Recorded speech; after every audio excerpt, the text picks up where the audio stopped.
నాకు వెయిట్ తగ్గడానికి ఒక విషయం బాగా నాకు ఉపయోగపడిందండి. నేనేం చేస్తున్నానండి, నైటు ఒక గ్లాస్ నీళ్ళు వేడి చేసుకుని దాంట్లో ధనియాలు, జీలకర్ర, వాము, తర్వాత సోంపు లైట్‌గా వేడి చేసి పొడి చేశానండి. ఒక్కొక్క స్పూను ఆ వేడి నీళ్ళలో వేసుకుని ఆ వేడి నీళ్ళు వేసి మూసి పెట్టేస్తున్నా. పొద్దుటే ఆ నీళ్ళు తాగితే బాగానే ఉంటుంది. ఒళ్ళు తేలిగ్గా ఉంటుందండి. తర్వాత ఒకరోజు ఫ్లాక్స్ తాగుతున్నా, ఒకరోజు హనీ, లెమన్ తాగుతున్నా.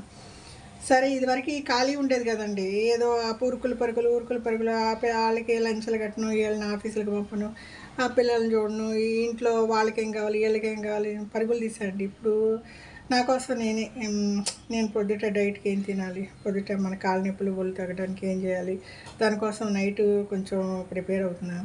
పొద్దుట లేవగానే నా కోసం నేను కొంచెం ఇప్పుడే టైం దొరికిందండి. పిల్లలు ఎవరి దారిన ఆళ్ళు వెళ్ళిపోయారు. ఇప్పుడు మన మీద మనం శ్రద్ధ చూసుకోకపోతే ఎవరి మీదైనా డిపెండ్ అవ్వాలి. కాళ్ళ నొప్పులొస్తే ఎవరి మీదైనా డిపెండ్ అవ్వాలండి. ఎక్కడికి వెళ్ళలేము. చూడాల్సిన ఏమైనా గుళ్ళు చూడాలని ఆశగా ఉంటుంది నాకు. ఎక్కడికైనా వెళ్ళాలంటే కాళ్ళ నొప్పులు అడ్డం వచ్చేస్తున్నాయి. సరే కాళ్ళ నొప్పులు తగ్గినాయి అనుకోండి, ఎక్కడైనా ఎక్కడ ఆటో వరకు వెళ్ళినండి గుళ్ళో నడవాలి కదండీ. చెప్పులు లేకుండా నడవాలి.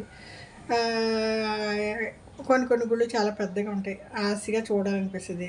లోపలేమో నడవాలంటే మనతో వచ్చినోళ్ళు ముందు వెళ్ళిపోతారు. మనం నడవలేము. అదే అండి చిన్న చిన్న ఆశలు, మనకిష్టమైన పనులు మనమే చేసుకుంటా ఒళ్ళుని తగ్గించుకుంటూ ఉండాలండి. కడుపు నిండా తిని తగ్గుతున్నాను నేను. నేను రాజీ పడలేదండి. 2 దోసలు తినే దగ్గర ఒక దోస తిని మిగతాది ఫ్రూట్స్ తినేస్తున్నాను. పుచ్చకాయ, దోసకాయ, ఇలా బొబ్బాస్కాయ ఏదో ఒకటి కాయలు కడుపు నిండా తింటున్నా కదా! నాకు ఇంకా ఆకలి మీద లేదు. ఇవన్నీ ఎప్పుడు తినాలిరా బాబు, టైం అయిపోతుంది, చీకటి అయిపోతుంది, ఇంకా తినాల్సినవి మిగిలిపోయినాయి అనిపిస్తుంది. ఒక్కోసారి కాయలు మిగిలిపోతాయి, ఒక్కోసారి శనగలు మిగిలిపోతాయి, డ్రై ఫ్రూట్స్ మిగిలిపోతాయి. అలాగే అండి కడుపు నిండా ఇదివరకు తినకే ఒళ్ళు వచ్చేస్తుందండి. ఇప్పుడు కరెక్ట్గా తింటున్నా, పర్వాలా. ఒక కాలు మోకాలు బాగా నొప్పిగా ఉండేది, వెనక్కి మడలేకపోయి బరువుగా అనిపించేది వెనక్కి మడిస్తే. ఇప్పుడు అది తగ్గింది. నాకే కొంచెం హ్యాపీగా ఉందండి, ఉత్సాహంగా ఉంది. సరే మనం కొంచెం ఫాలో అవుదాం. ఇప్పుడు కూర చేద్దామండి.